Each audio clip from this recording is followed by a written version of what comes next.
25 सितंबर 2025। पहला पाठ नबी हगै का ग्रंथ, अध्याय 1, पद संख्याएं 1 से 8।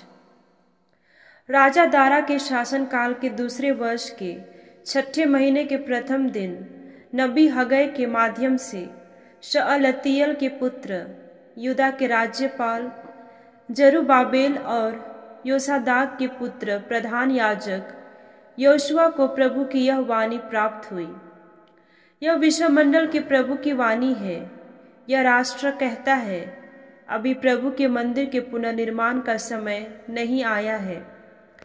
किंतु नबी हगै के माध्यम से प्रभु की यह वाणी सुनाई पड़ी, जब यह मंदिर टूटा फूटा पड़ा है, तो क्या यह समय तुम लोगों के लिए अच्छी तरह आच्छादित घरों में रहने का है?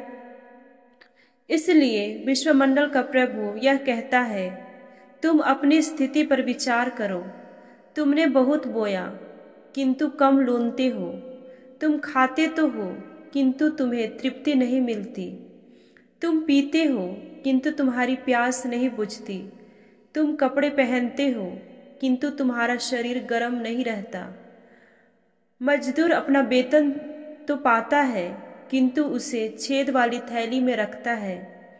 विश्वमंडल का प्रभु यह कहता है, तुम अपनी स्थिति पर विचार करो।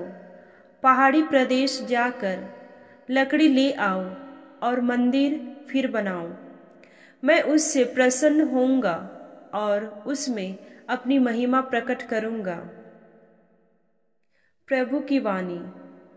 संत लूकस के अनुसार पवित्र सुसमाचार, अध्याय 9, पद संख्याएं 7 से 9।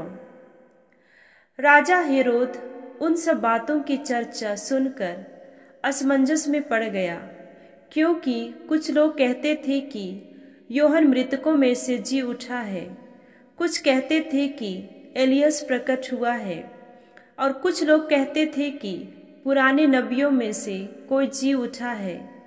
हेरोद ने कहा, यूहन्ना का तो मैंने सिर कटवा दिया है, फिर यह कौन है जिसके विषय में ऐसी बातें सुनता हूँ? और वह यीशु को देखने के लिए उत्सुक था।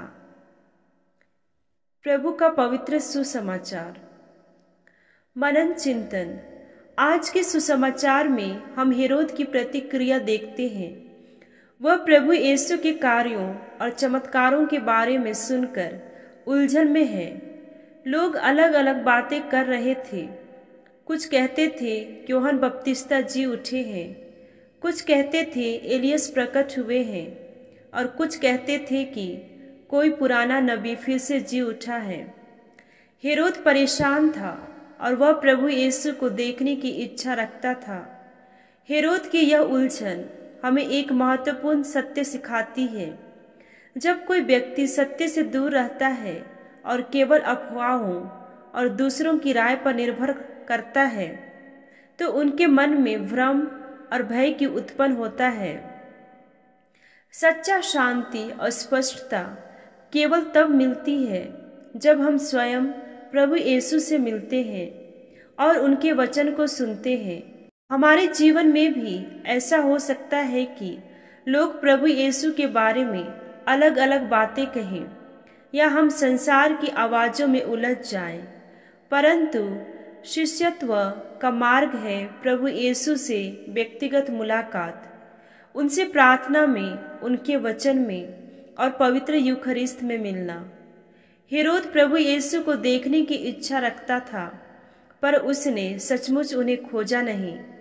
हमें केवल जिज्ञासा में नहीं बल्कि विश्वास में प्रभु की तलाश करनी है।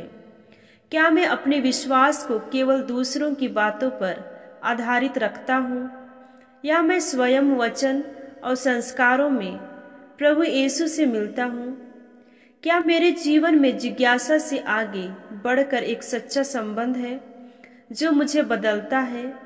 आइए हम प्रार्थना करें कि हम केवल यीशु के बारे में सुनने तक सीमित न रहें, बल्कि सचमुच उनके साथ व्यक्तिगत मुलाकात करके उनके शिष्य बने।